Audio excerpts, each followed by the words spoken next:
בחברה שבה אדם נמדד על פי ההצלחה שלו, כמעט נדרש מאיתנו להתמסר ואפילו להתמכר לעבודה ולקריירה, אבל רק בשנים האחרונות התחילה לעלות המודעות למחיר שאנחנו משלמים על ההתמכרות הזו, מחיר של שחיקה שמכונה לפעמים הטורף השקט של האדם העובד.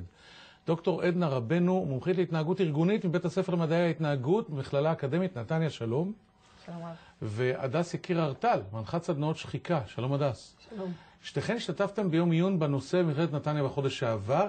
בואי נגמור את הקרדיטים על ההתחלה, גם לזכרה של, נכון? נכון, לזכרה של פרופסור איילה מלאך פיינס. היה לי לכבוד לארגן ולהנחות את הכנס בשיתוף הסגל שלנו. היא התעסקה מאוד בנושא הזה. היא הייתה אחת הנביאים, הוא גם העולמית של הנושא הזה של שחיקה בעבודה. בהחלט, חוקרת מהשורה הראשונה, גם ברמה העולמית, היא זאת שהביאה את השחיקה לארץ, ובעצם ככה זה הפך להיות מושג שכולנו מכירים. היא לא הביאה את השחיקה לארץ? לא. היא גילתה את השחיקה. לגמרי. השחיקה נמצאת פה. להפך, היא הפחיתה אולי את רמות השחיקה. אז תגדירי לי מה זה שחיקה בעבודה.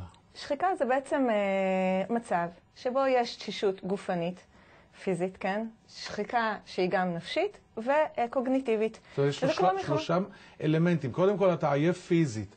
אתה ישן 9 שעות, קם לעבודה, אתה עדיין מרגיש עייף. נכון. מה זה? זה גם לאות, לפעמים כאבי שרירים, חוסר אנרגיה. כל זה בשחיקה. מה זה נפשית וקוגניטיבית? נפשית, דווקא פה אני רוצה לשים את הדגש, כי זה מה שאני בעיקר מדגישה, וגם רוב החוקרים, שאתה מרגיש חוסר תקווה, חוסר אונים, אתה מרגיש שמה שבאת לכבודו לעבודה, לשמו באת, הייעוד שלך לא ממומש, אתה מרגיש לפעמים שאתה לא משנה כלום לאף אחד, אתה הופך להיות כמו רובוט. זה לא משיק עם דיכאון? יש איזושהי השקה עם דיכאון, כי בעצם אחד מהמאפייני השחיקה זה גם דיכאון.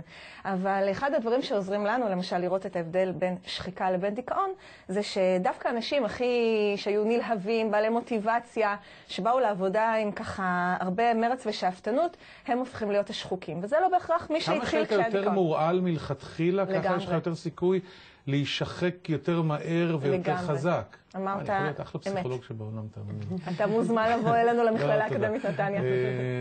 ורגע, וקוגניטיבית?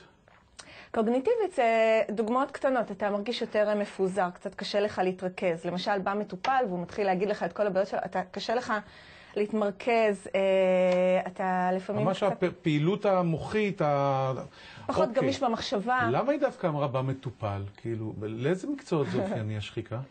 השחיקה הכי אופיינית למקצועות, קודם כל של נותני שירותים. עורכי דין, שבא במגע עם אנשים. קודם כל מי שבא למגע עם אנשים צריך לתת מעצמו כל היום, הוא יותר ייתה לשחיקה. עורכי דין, רופאים, אחיות, אנשי מחירות, כל מיני. גם מנהלים אגב. אני חושבת שנכון להיום, וראינו סקר הזה לא מזמן, סקר שנערך לפני כחודש, בעצם מעלה שדווקא במשק הישראלי השחיקה היא כמעט מכה. פחות או יותר 50% מהעובדים דיווחו על עצמם כשחוקים.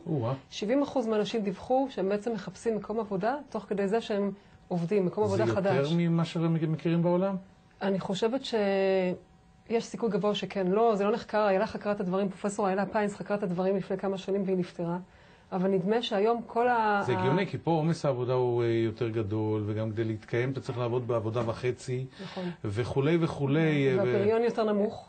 ולמה הוא יותר נמוך? יכול להיות שאחת הסיבות שיותר נמוך היא גם העובדה שאנשים שחוקים. הם מגיעים, עובדים המון שעות, אבל הם לא מאוד יעילים. ואת אומרת שזה בעיקר לאנשים שעובדים אנשים. בהייטק יש הרבה שחיקה, וזה לא בהכרח אנשים שעובדים אנשים. זאת אומרת, ההייטק יכול לשבת באיזה סטארט-אפ לא מול אנשים ועדיין להישחק. למה? נכון, עובד גם עם הייטק. מדובר על זה הרבה, ככה גם דיברנו על זה גם הרבה לאחרונה, אבל בעצם זה גם מקצוע שהוא לא כל כך לשבת כל היום מול מסך, זה לא דבר פשוט. עובדים מול שעון של ארצות הברית, לא מספיק שהסתיימה משמרת בארץ ויש שעות עבודה מאוד מאוד ארוכות. לחץ היום, שלא לדבר על זה שבהרבה מקצועות אחרים הניסיון נותן יתרון. פה אדם על גיל 40... נוציא אותה מהעבר? אני יכולה. את למדת משפטים בכלל, נכון? נכון. ולא, את לא עוסקת בזה. אני לא עוסקת בזה. כי בטח קצת נשחקת במשפטים, אני מכיר, אני יש לי גם תעודה. נכון. מה נכון? את מכירה אותי? באוניברסיטת תל אביב, מלפני מלא שנים, אני יכולתי להיות עורך דין, לא נשחקתי, את כן נשחקת, ובעקבות זאת בעצם פיתחת מודלים, לצאת מזה. נכון, פיתחתי פתרון שעובד מאוד טוב, אני הייתי הרבה שנים פרקליטה, המקצוע מספר 1 השוחק בעולם, לפי מה שפרופסור פיינס חקרה, לפחות ישראל וארצות הברית, זה עריכת דין. אני חושבת שהדבר המעניין הוא בעצם למצוא את הדרכים איך להתמודד עם זה, ויש דרכים. יש דרכים? יש דרכים פשוטות, אני טוענת ואני רואה שבאותו מקום עבודה, באותו שכר, באותו תפקיד, גם בלי תגמולים, גם בלי תוספות, ניתן לתת לאדם להרגיש יותר טוב עם עצמו, יותר מסופק, יותר משמעותי. יש דרכים. יש שני דברים מרכזיים שאני רוצה לציין. גם דרכים קבוצתיות בתוך הארגון לעשות איזושהי עבודה על קבוצת אנשים, ויש גם דרכים אישיות, מה כל אחד ואחד יכול לעשות לביתו, לעצמו, כדי להיות פחות שחוק. הפרקטיקה מכירה התאוששות משחיקה? כן, אבל אני רוצה רגע להתייחס לשני דברים. קודם כל, רופאי שיניים הם גם מאוד שחוקים, אז מי שחשב לגמרי. ורציתי להבדיל עוד משהו בין לחץ לשחיקה. זה שמישהו לחוץ, זה לא אומר שהוא יהיה שחוק. זה מושגים שיש בהם השקה, אבל הם לא זהים. אוקיי? זאת אומרת, אני יכולה לעבוד 20 שעות ביממה, אבל התפקיד מאתגר אותי, אני רואה את המשמעות שלי, ואני לא אשחק. ואני יכולה לעבוד הרבה פחות שעות, בלחץ של דברים, אבל של עוד בירוקרטיה ועוד טופס. אני אתן אפילו דוגמה את המורים. מורים לא עובדים המון שעות. אבל אנחנו רואים מורים שחוקים. למה? כי הם הגיעו, הם רצו, חלק לפחות, הם רצו לחנך את דור... החלום הגדול, בדיוק. שחיקה הרבה פעמים אומרים שזה אשליה של משהו שהתנפץ. זאת אומרת, בעצם... תגידי, וזה קשור גם למבנה האישיות המקורי של הבן אדם? כן. אנחנו יודעים שיש טריגרים שאצלהם השחיקה עולה יותר מהר. למשל, מה שנקרא טייפ A, שהם אוהבים לעשות כמה דברים בו זמנית. אנחנו יודעים על attachment, על התקשרות. שמי שיש לו התקשרות בטוחה הוא פחות נשחק. אבל סוגי ההתקשרות האחרים שהם יותר מתעסקים כל הזמן בבעיה, או להפך נמנעים ממנה, אז באמת הם נשחקים יותר מהר. ויש עוד כאלו ואחרים. אבל אני חייבת להגיד לפחות הכובע שאני באה לומר פה, זה לא רק על הפן האישי. ברור שהפן האישי חייב להיות מטופל, כל אחד צריך להיות מודע בעצם לכך שיש מושג שנקרא שחיקה, לראות איפה הוא שם ולעשות את ההתאמות שלו, ואולי נדבר על הפתרונות ונרחיב שם. אבל יש גם דברים שאפשר לעשות ברמת הארגון שהם לא קשורים לאדם הפרטי ולאישיותו, אלא דברים שקשורים בדברים מבניים. בזה למשל, אני מומחית גם להערכת תפקוד, אז אני יכולה לומר את זה. ארגונים שלא נותנים למשל משוב לעובדים. אז לא מכירים במה שהוא עושה, והוא משקיע את כל שעותיו, ומינימום שהוא ירגיש משמעותי. המילה הטובה.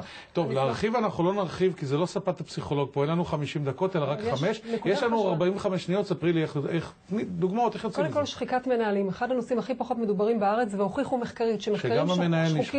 אסור להם להראות את זה, הם לבושים יפה, מתלבשים יפה, הם נראים טוב, הם מרוויחים הרבה, אסור להם לספר לעובדים, מנהלים שחוקים, לא תמיד. מנהלים שחוקים גומרים עובדים. יש דרכים לעשות את זה, סדנה קבוצתית, להביא את כולם ביחד. אני רואה את זה עובד בצורה נהדרת, להראות שפת תקשורת חדשה בארגון, שהרבה פעמים מה שאני רואה, הרבה פעמים זה מגיע מהמנכ"ל, רק ביקורתיות, ציניות, הישגים, תביא ביצועים. ואני מגיעה לתוך סדנה, ואני מאפשרת לאנשים לעשות דברים מעט אחרת, לייצר ביניהם איזושהי שפה חדשה של תמיכה. אמרת לי 45 שניות, אז אפילו הקצב דיבור שלי קצת עלה וזה קשה.